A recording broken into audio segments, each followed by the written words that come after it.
Baiklah, kita akan teruskan lagi kemahiran saintifik bahagian 2. Kita teruskan lagi dengan kemahiran mentafsir data. Mentafsir data adalah mengeluarkan analisis jawapan berdasarkan graf, jadual atau maklumat penyiasatan. Kebiasaannya, data ditafsir melalui pelbagai cara. Mungkin berdasarkan jadual, carta ataupun gambar rajah. Berdasarkan satu maklumat yang diberikan, pelbagai soalan dapat ditafsir. Berdasarkan satu maklumat yang diberikan, pelbagai soalan dapat ditafsir. Contohnya, soalan yang pertama adalah mencari pola perubahan. Pola perubahan adalah kemahiran menganalisis data untuk mencari bentuk perubahan data sama ada meningkat, menurun atau mendata. Mendata bermaksud tiada perubahan pola ataupun sama. Berdasarkan carta palang ini, cuba fikirkan pola perubahan penduduk perempuan dan lelaki di daerah Setiu dari tahun 2002 sehingga 2006. Dari 2002 kepada tahun 2006, bilangan penduduk lelaki di daerah Setiu semakin menurun, manakala bilangan penduduk perempuan pula semakin meningkat. Seterusnya, mengenal pasti tujuan penyiasatan. Dalam sesuatu eksperimen, tujuan adalah untuk membuktikan hubungan antara pemboleh ubah manipulasi dan bergerak balas.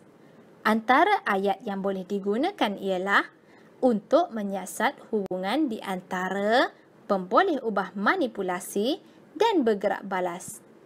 Dengan menggunakan maklumat yang kita cari semasa mengenal pasti pemboleh ubah tadi, cuba jawab soalan seterusnya. Apakah tujuan penyiasatan tersebut? Jawapannya ialah untuk menyiasat hubungan di antara pertambahan tahun dan bilangan penduduk lelaki dan perempuan di daerah Setiu. Mengenal pasti pemboleh ubah. Pemboleh ubah terbahagi kepada 3. Pemboleh ubah malar, pemboleh ubah dimanipulasi dan bergerak balas. Okey, yang pertama adalah pemboleh ubah dimalarkan. Dimalarkan adalah yang tetap atau sama atau tidak berubah, di mana pemboleh ubah itu digunakan untuk semua fasa penyiasatan. Kalau berdasarkan graf ini, apakah pemboleh ubah yang dimalarkan? Pemboleh ubah yang dimalarkan adalah penduduk daerah Setiu, kerana semua penyiasatan dari tahun 2002 sehingga 2006 dilakukan di tempat yang sama sahaja. Seterusnya, pemboleh ubah yang kedua adalah pemboleh ubah dimanipulasi. Pemboleh ubah dimanipulasi adalah perubahan yang berlaku. Jika berdasarkan graf ini, maklumat dikumpulkan pada tahun yang berbeza. Maka, pemboleh ubah dimanipulasi ialah tahun. Seterusnya ialah pemboleh ubah bergerak balas. Pemboleh ubah bergerak balas ialah hasil penyiasatan yang diperolehi. Jika berdasarkan graf ini juga, hasil penyiasatan yang dikumpulkan adalah bilangan penduduk lelaki dan perempuan. Maka, itulah pemboleh ubah yang bergerak balas.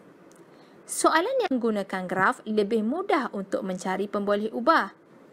Maklumat yang berada di bahagian mendata adalah pemboleh ubah dimanipulasi, manakala maklumat pada bahagian garisan menegak pula merupakan pemboleh ubah bergerak balas.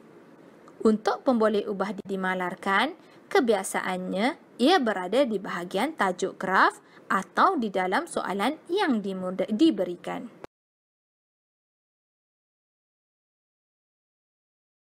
Seterusnya, mengenal pasti tujuan penyiasatan. Dalam sesuatu eksperimen, tujuan adalah untuk membuktikan hubungan antara pemboleh ubah manipulasi dan bergerak balas.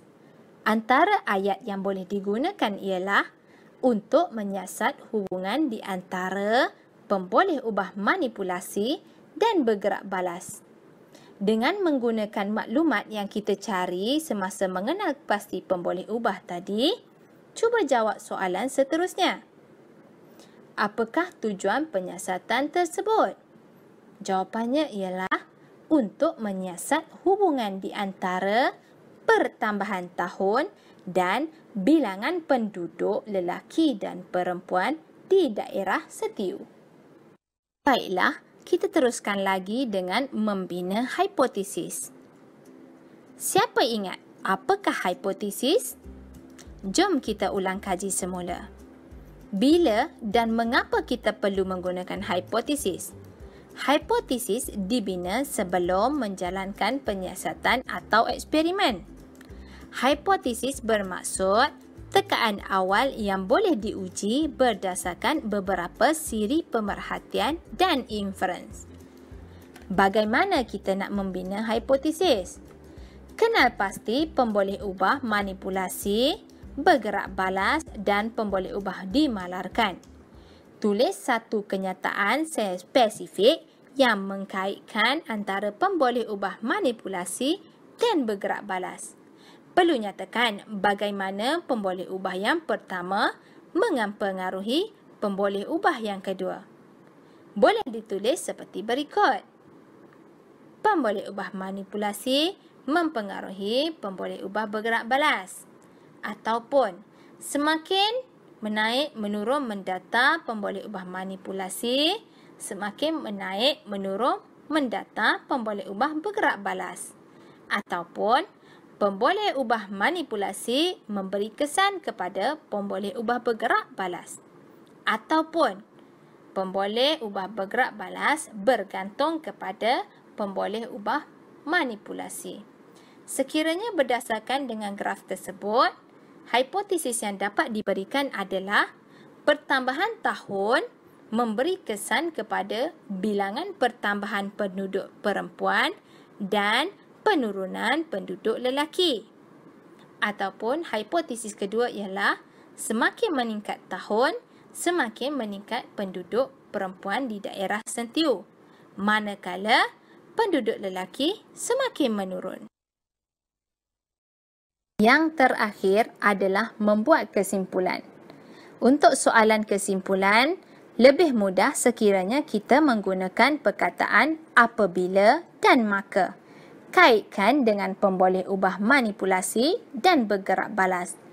Contohnya, berdasarkan graf tersebut, kesimpulan adalah apabila tahun meningkat, maka bilangan penduduk lelaki semakin menurun, manakala bilangan penduduk perempuan meningkat.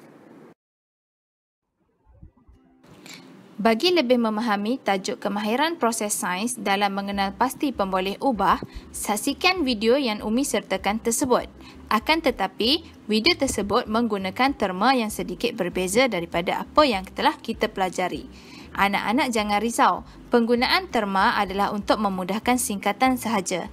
Ia tidak memberi kesan apa-apa terhadap jawapan selagi mana anak-anak memahami maksud sebenar setiap pemboleh ubah.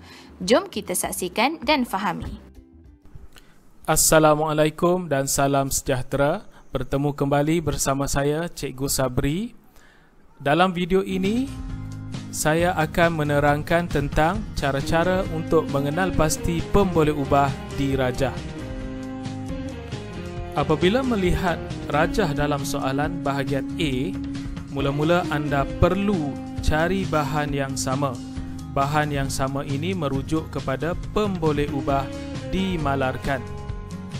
Kemudian, cari bahan yang berbeza. Bahan yang berbeza ini merujuk kepada pemboleh ubah dimanipulasikan. Akhir sekali, cari keputusan eksperimen. Keputusan eksperimen ini merujuk kepada pemboleh ubah bergerak balas. Contoh pertama, perhatikan rajah. Dalam kedua-dua rajah ada sebelum dan selepas. Biasanya, pada bahagian sebelum akan ada pemboleh ubah dimalarkan dan pemboleh ubah dimanipulasikan. Manakala pada bahagian selepas akan ada pemboleh ubah bergerak balas. Sekarang kita cari apakah bahan yang sama dalam rajah. Perhatikan pada bahagian sebelum. Lihat pada blok kuprum dan blok karbon. Apa yang sama pada kedua-dua blok? Ya, keadaan awal. Jadi, keadaan awal kedua-dua blok adalah pemboleh ubah dimalarkan. Seterusnya kita cari apakah bahan yang berbeza dalam rajah tersebut. Masih perhatikan pada bahagian sebelum. Ada dua blok yang berbeza, iaitu blok kuprum dan blok karbon. Maka kedua-dua blok adalah pemboleh ubah dimanipulasikan. Kemudian perhatikan pula pada sebelah selepas. Kita cari apakah keputusan eksperimen dalam rajah tersebut. Di sini ada dua keputusan eksperimen, iaitu kepingan kuprum dan kepingan karbon. Maka kedua-dua kepingan adalah pemboleh ubah bergerak balas. Pemboleh ubah bergerak balas yang mana? Adakah pemboleh ubah bergerak balas nampak atau pemboleh ubah bergerak balas tak nampak?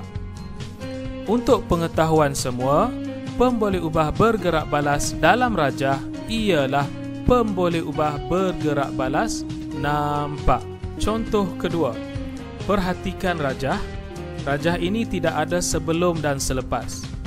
Jadi, sekarang kita cari apakah bahan yang sama dalam rajah. Di sini dalam kedua-dua tabung uji P dan Q diisikan dengan bubur nutrien dan kultobakteria yang sama. Maka, kedua-duanya adalah pemboleh ubah dimalarkan. Sekarang kita cari pula apakah bahan yang berbeza dalam rajah ini. Dalam eksperimen ini, tabung uji P disimpan dalam kotak hitam dan tabung uji Q diletakkan di bawah mentol menyala sahaja. Apa maksudnya? Dalam kotak hitam tidak ada cahaya ataupun gelap dan di bawah mentol bercahaya terang. Kedua-dua cahaya adalah berbeza. Maka pemboleh ubah dimanipulasikan di sini merujuk kepada gelap dan terang. Seterusnya kita cari apakah keputusan eksperimen dalam rajah ini. Ada atau tidak ditunjukkan dalam rajah perubahan yang berlaku kepada bubur nutrien? Tidak ada. Maka dalam rajah ini tidak ada pemboleh ubah bergerak balas. Saya harap penjelasan ini memberikan lebih pengetahuan kepada anda dan dapat menjawab soalan dengan lebih cemerlang. Semoga ilmu ini bermanfaat dan selamat mulang kajian. Alhamdulillah, selesai sudah pembelajaran kita untuk hari ini bagi sesi yang kedua. Jadi untuk lebih memahami, jom kita teruskan lagi dengan melakukan aktiviti yang seterusnya. Tapi Umi harap sedikit sebanyak anak-anak seronok dengan apa yang Umi kongsikan kepada kamu semua. InsyaAllah itu sahaja. Assalamualaikum warahmatullahi wabarakatuh.